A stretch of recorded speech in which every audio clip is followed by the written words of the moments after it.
Villager News. So in news this week, IBM is this close to buying Weather.com. So in a deal to acquire the digital and data assets of WeatherCo, who is the owner of Weather Channel, according to people familiar with the situation, the deal is almost done. It's valued more than $2 billion, so which is kind of not what I expected at all. That's 2 Instagrams. That's 2 Instagrams. WeatherCo and IBM actually already have an alliance. Earlier this year, the idea was to combine all the weather data that WeatherCo has and forecasting information with IBM's cloud computing skills and analytics. So the two could come together somehow to package and sell weather data and business solutions to different industries. It's based around IBM's AI service, Watson. So that's pretty interesting. Okay. I think the first thing I do when I wake up in the morning is, ping Siri and I go, hey, is it going to rain today? Do I need an umbrella? Yeah, do I need an umbrella? So I never really think about what powers these things, and for it to be, readily available, readily checking things, there's a lot of computing power that goes into it, a lot of storage, a lot of analytics. So $2 billion, when you think about something that you use every day, is pretty reasonable. Hey, if it's going to lead to better weather predictions, then I'm all for it. Yeah. Everything Google, everything Google, everything Google. Google rocks! Everything Google, everything Google, everything Google. You can use as your email. So, in some phone news, as usual, the Nexus devices, the 5X and the 6P, are now available for pre-order in Australia. So, we've got the pricing as well. So, the 5X, which is a smaller one, starts from $659, and the 6P, the 6-inch display, $899.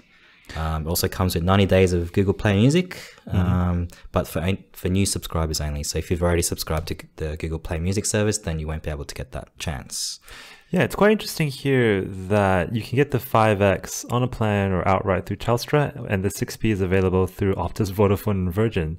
So Google has done their pre-negotiations with these networks pretty early on to decide who does what and where. Yeah, they don't normally do this sort of thing, do they? No, they usually go online first. I think they've learned from the whole Nexus 5 and Nexus 6 fiasco around not having enough stock. Yep. I met someone today who ordered the 5X, and when I asked them, why don't you just get the 6P? They're like, well, I currently have a Nexus 6, and that device is monstrous.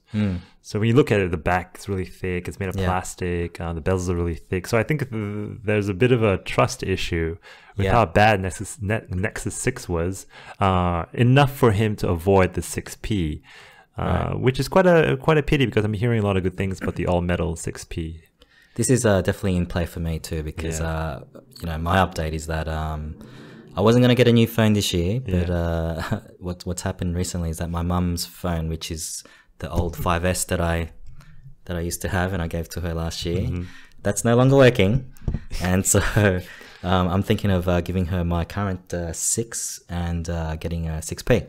Was that the 5S where a knife almost went through it? When was that? I remember we went for dinner once and someone dropped a knife. And it cracked the screen. No. I replaced that with you this, replaced this new one, the gold one. Yeah. Got it. Yeah. In other Google news, podcasts, Google Now, all together. So Google Music now has podcasts. When you think of a podcast, the first thing you think of is Apple. I mean, it's synonymous, right? I mean, their first device, well, arguably their MP3 player, was called the iPod. When you think about it, it comes hand in hand. So Google isn't going to sit back and watch this happen anymore. They now allow you to put your podcast into Google Music, which we've done. But can you do that from Australia? No, Kelvin? you can't. So I had to use VPN to tunnel myself into the United States and then register our podcast that way. I can see why they do it. So currently our podcast is up for review.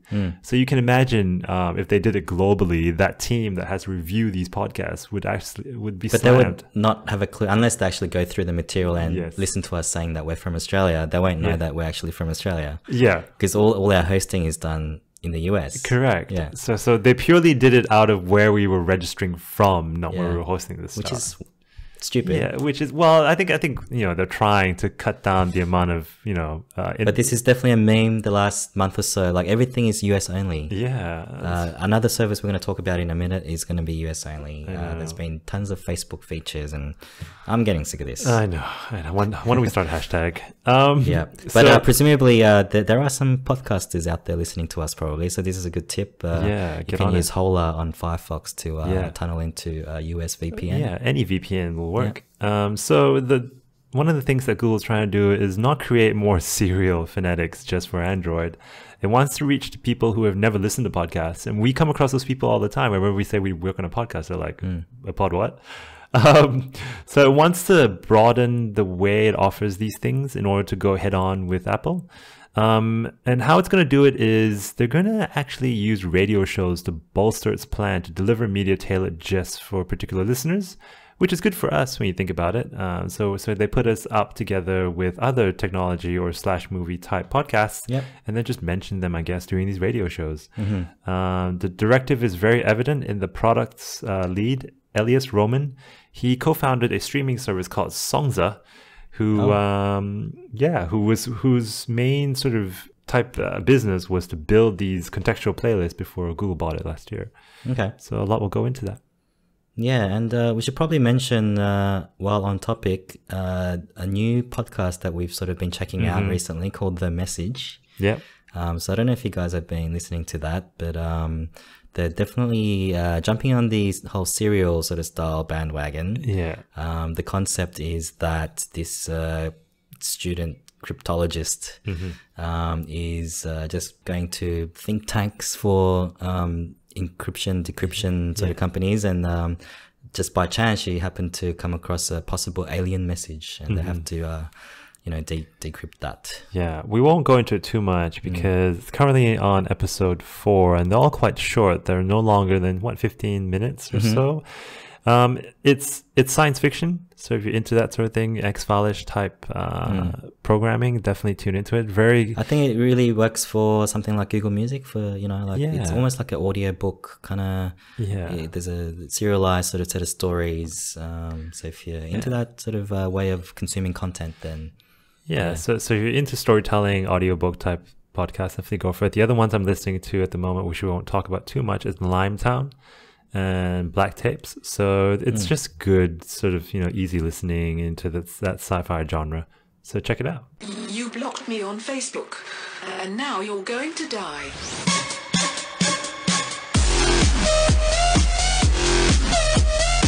So you've heard from us over and over again in terms of how Facebook is going to get the next billion users, considering we're running out of people. One of the things they're trying to do is actually have 2G Tuesdays.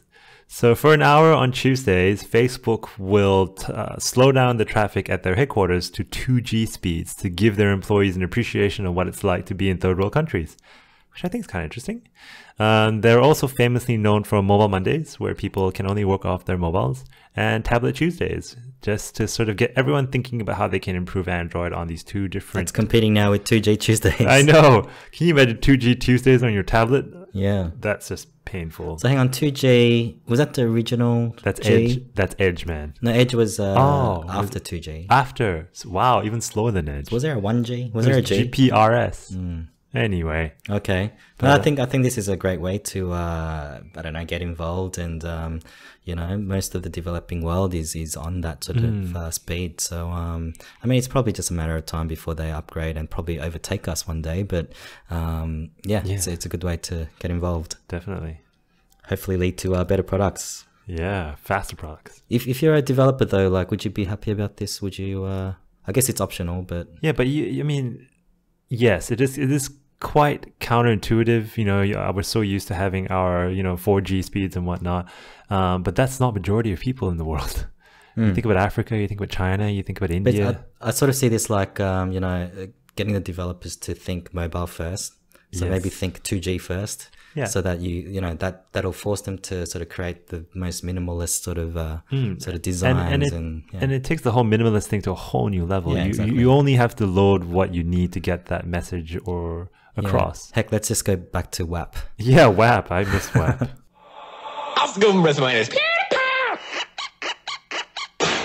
Hello, is anyone in there? Hello, is anyone in there? Okay, so we have a feature for this week, and it's going to be around YouTube. So there's been a bit of news around that in the last couple of weeks.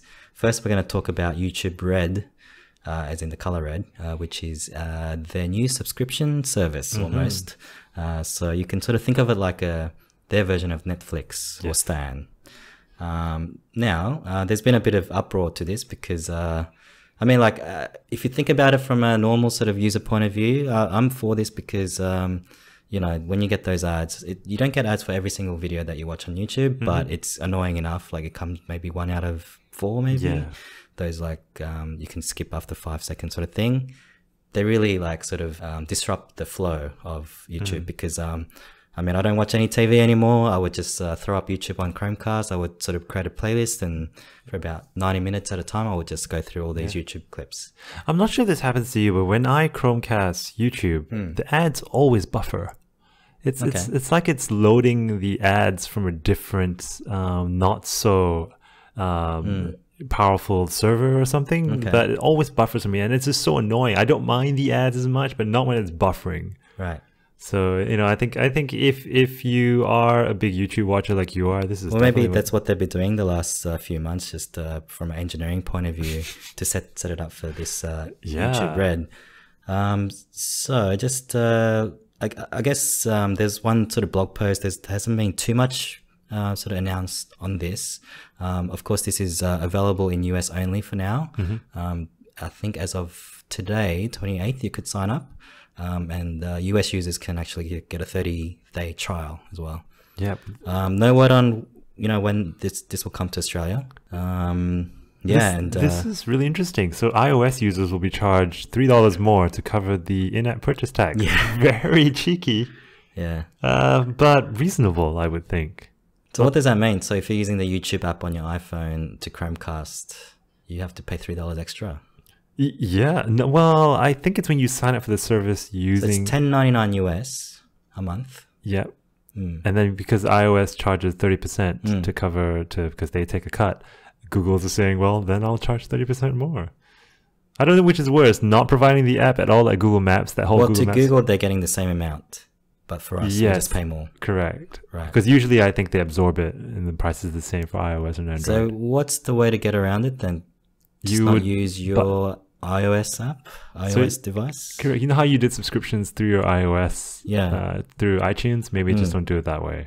So maybe either you buy it via the Google Play Store. Or you could just have YouTube on your Chrome. Yes. Get around that way. You can still Chromecast. So basically, however you buy it, don't use your iOS device or iTunes, which is what Google is trying to encourage, which is very cheeky. Yeah. And we were trying to work this out before because reportedly creators of YouTube content, they get, the ones that have ads enabled, they get 55% of the cut of the ad revenue. That model is not that clear. So they're saying that the high earners would sort of get something out of this, but for 99% of the creators, this is not gonna help them at all. I suppose it's only, I mean, it remains to be seen how many people subscribe to this service. Yeah. I mean, I would do it if it was available. Yeah, and it's not clear, you're right, because I think the top content producers on YouTube get to negotiate what their contracts are directly with YouTube, from what I've heard from on other podcasts.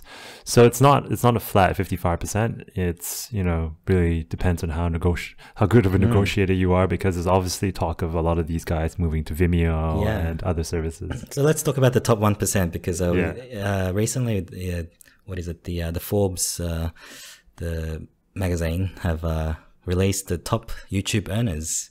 YouTube stars in the world.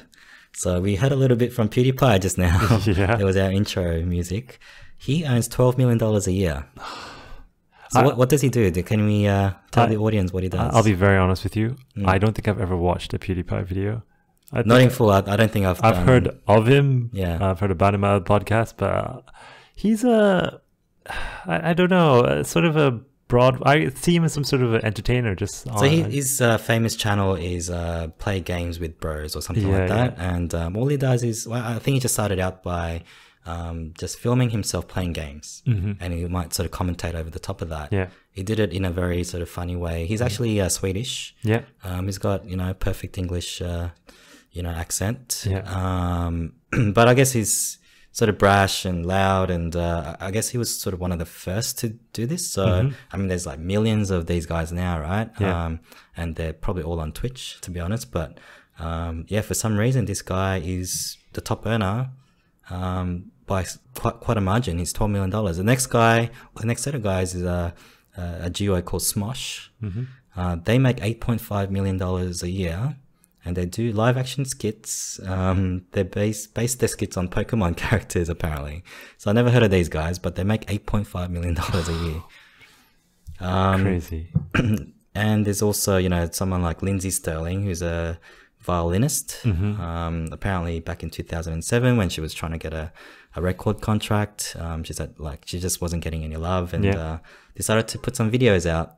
And from there, she just grew her audience, and now the record companies are just trying to get her to... And she's not just any kind of violinist, is she? She's a dubstep violinist. Well, I read that description somewhere, but Yeah. I actually watched a couple of her videos, and I don't see much dubstep. But anyway, Yeah. a couple other guys to mention: Rhett and Link. They're like a musical comedy act. You might have seen their sort of skits on YouTube.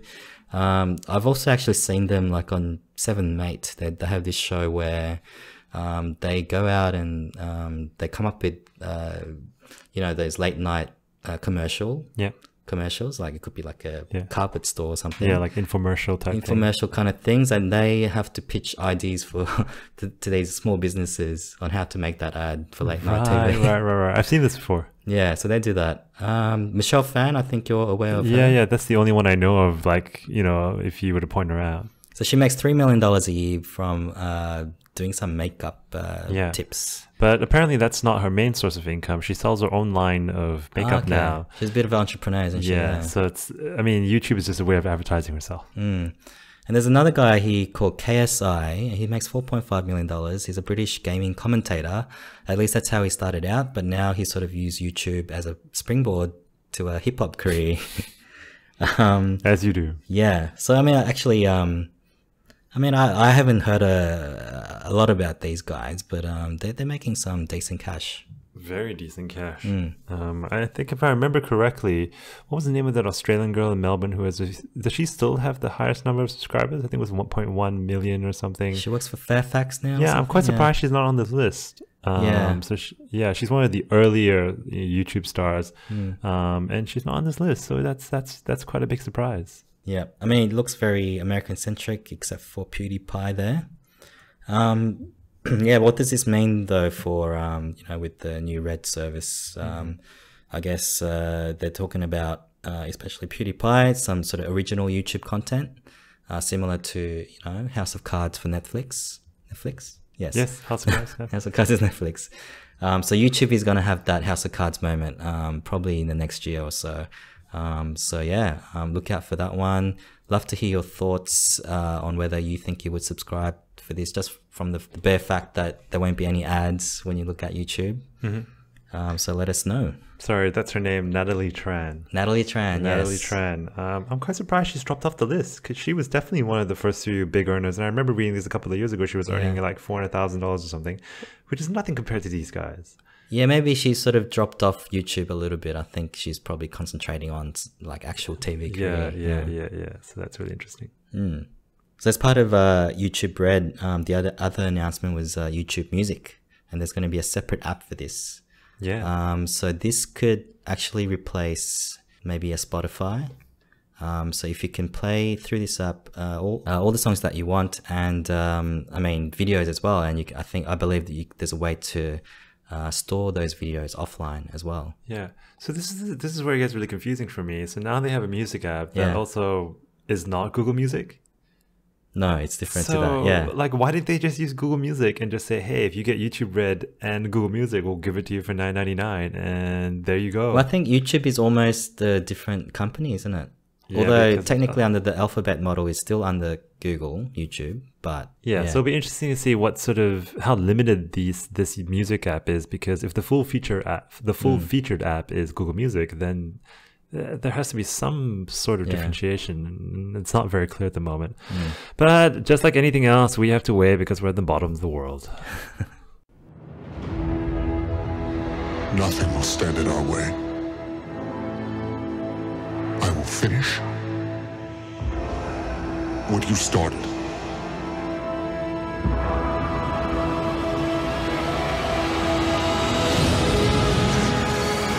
There are stories about what happened. It's true. All of it. So last week, the final trailer for The Force Awakens dropped. It was a pretty good trailer, Kelvin. What did you think? I mean, I think one of my favorite things about these trailers is it tells you enough to get you hooked, but not enough to give out any sort of hints to the story. Yeah, and what's interesting is that you can kind of tell they purposefully not show things or characters. So we'll talk about that. First of all, did you get your tickets for the opening night? No, I like Star Wars, but I don't know if I would fit in with all the the cosplay dressers and the lightsaber wielding Obi-Wan hood wearing kids. But it's such a big event, though. I mean, I remember when The Phantom Menace came out. I did a similar thing. For the other two episodes 2 and 3, I didn't bother just because they were so crap. Yeah. But before they came out, before we knew the original prequels are crap, everyone was just as excited. Yeah. But it was a great sort of night because you couldn't reserve seats. You actually had to line up to get good seats. Wow. So I think we lined up for like 3 or 4 hours that night. That's hardcore. But everyone was all dressed up. It was so I'm sort of expecting a similar sort of atmosphere. Yeah.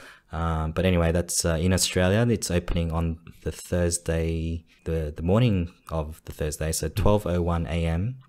is when the first showings will be. Yes, I'll be there in George Street. So look out for me. I might be dressed up as BB-8.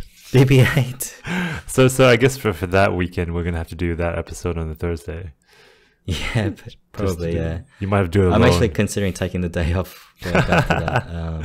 Yeah, I think it's close enough to Christmas for work to sort of be comfortable with that. So before we go on, let's just put a spoiler warning out there. Spoiler. So for those who doesn't want to listen to anything about Star Wars, tune out now. Yeah, just tune out for the next 1 or 2 minutes and come back then. Yeah, so let's just break down the trailer a little bit. The new things, I suppose, Kylo Ren. Yes. And the voiceover saying, I will finish what he started. Yeah. And when he says he, there's the shot of Darth Vader's helmet. Yeah, so this is the first time you're really hearing Kylo Ren's voice. I think the first impression that everyone got was from the toys that were available. So when you press it, it goes on. I don't know what it says, but Kylo Ren comes on and says something. So this is the first time we hear his menacing voice.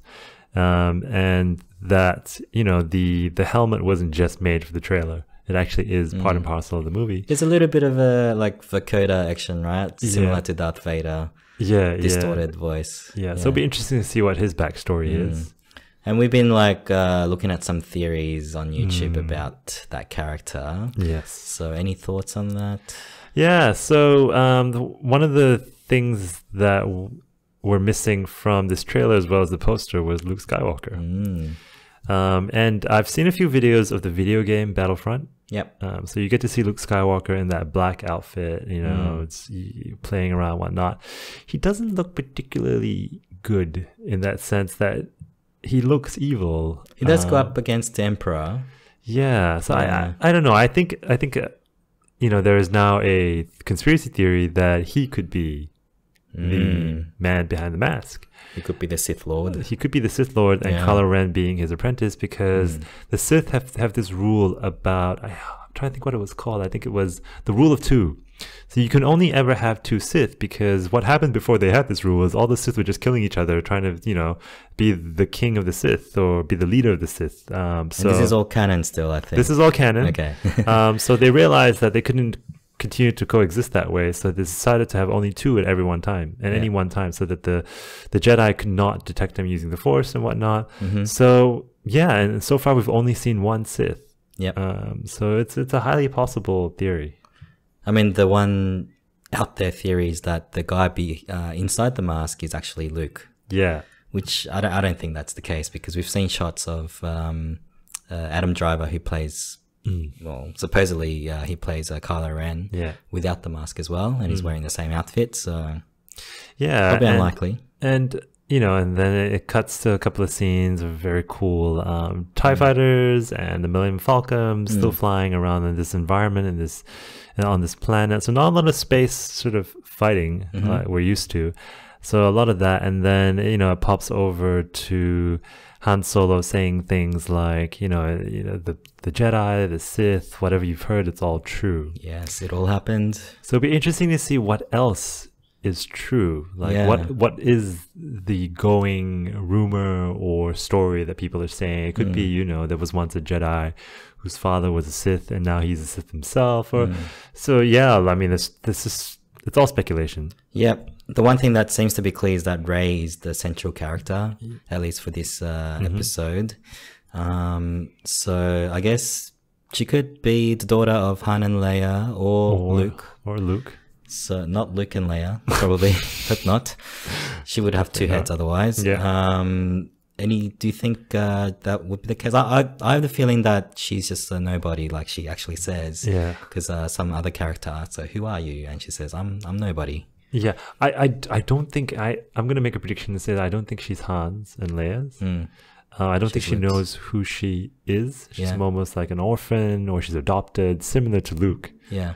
So they're almost... She seems to be looking for something, perhaps even Luke himself. Yeah. There's a scene where, you know, she's a scavenger of sorts, and she's always looking at these ships fly off into space, and she kind of wonders maybe where she's from. Yeah. But for her to wonder to that point, she must be already feeling the Force. Maybe she's trying to wonder if she's alien or what she is. Well, she heard all those stories, and she wants to find out what happened. And then I'm guessing she runs into Han, who tells her and takes her on a path or a journey where you run into that new mech or a droid that's huge, like the size of a building. So things like that are just happening. So it's her on a journey. I think it will last the trilogy, and if she faces up to Luke Skywalker in episode 9, who knows?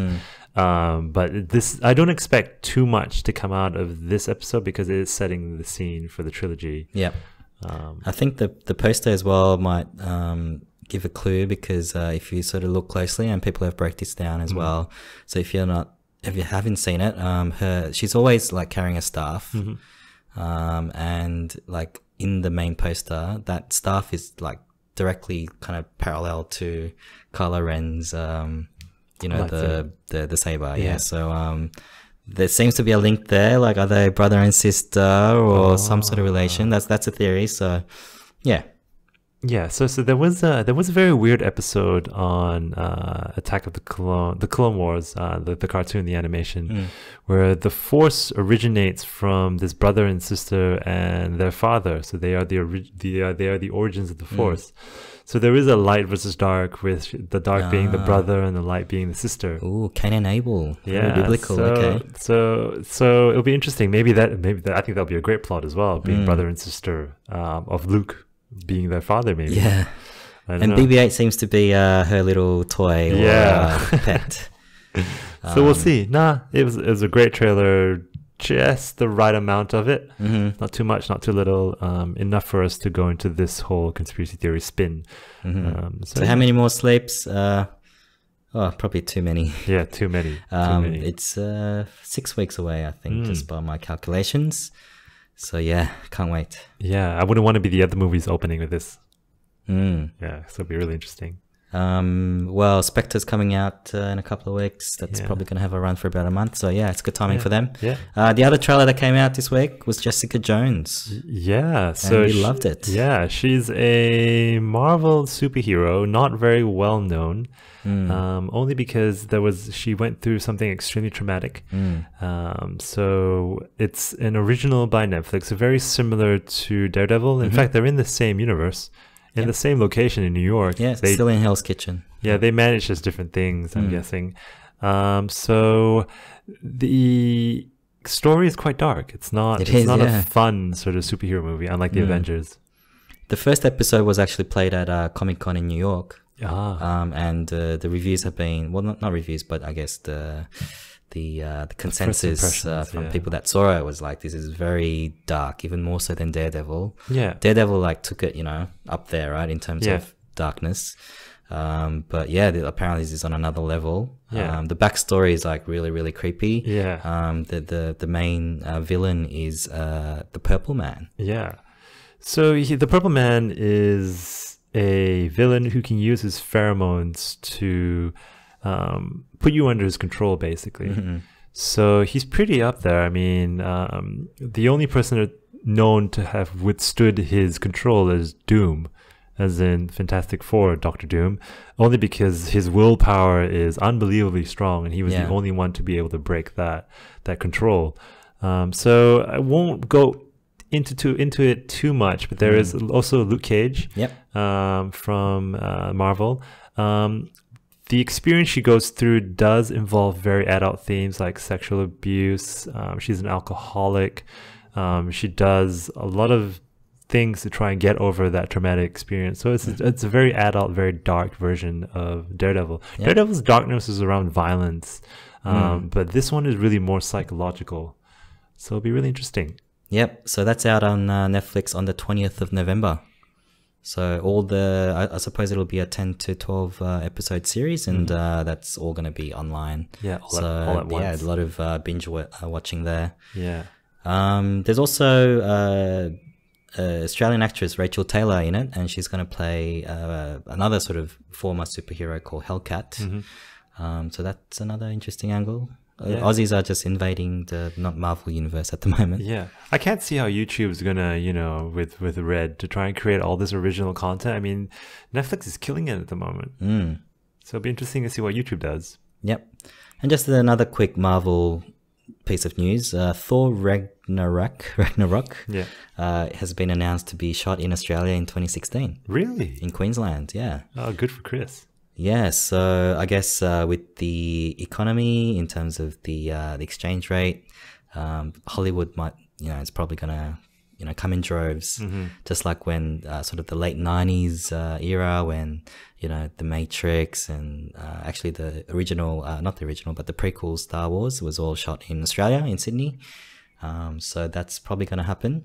The other movie that's been announced to be shot in Australia is the second Prometheus or Alien. Or I'm not sure how it's going to be called, but that's all being shot in Australia. Wow, that's really good news. Yeah. So that will probably end it there, Kelvin. I think that's it. So it was a interesting week of all this new content that's coming. Star Wars is coming. Jessica Jones is coming. Luke Cage is going to possibly get his own spin-off at some point. So I think Christmas is going to be great. I mean, all that time off and all this stuff to catch up on. I haven't finished Mr. Robot. So I need to to finish that, man. I know, I'm on episode 4 at the moment. I'm just so busy at the moment. But I'm definitely going to binge watch so much during my few days off during Christmas. Yeah, so we'll probably have a couple of weeks of, a break as well during that period. I'm also going to be in Fiji for a week or so. Yeah. Just around that period. So, that's Christmas is coming up very fast. That's kind of scary. Yeah, in the meantime, you can always write to us on Twitter at The Lazy Couch or email us at thelazycouchpodcast@gmail.com. Find us on Facebook or Instagram by searching for The Lazy Couch. Our website will always be there at thelazycouch.com. If you're an iPhone user, don't forget to rate us on iTunes. Tell all your friends about it. We're also live when we do figure out a good time for it. This is too much going on Mixler. But also don't forget, we're on YouTube, so like the video or subscribe to us. God, we're everywhere. I know we're everywhere. We're just all over the internets. Yes. So, Calval. Geoff out.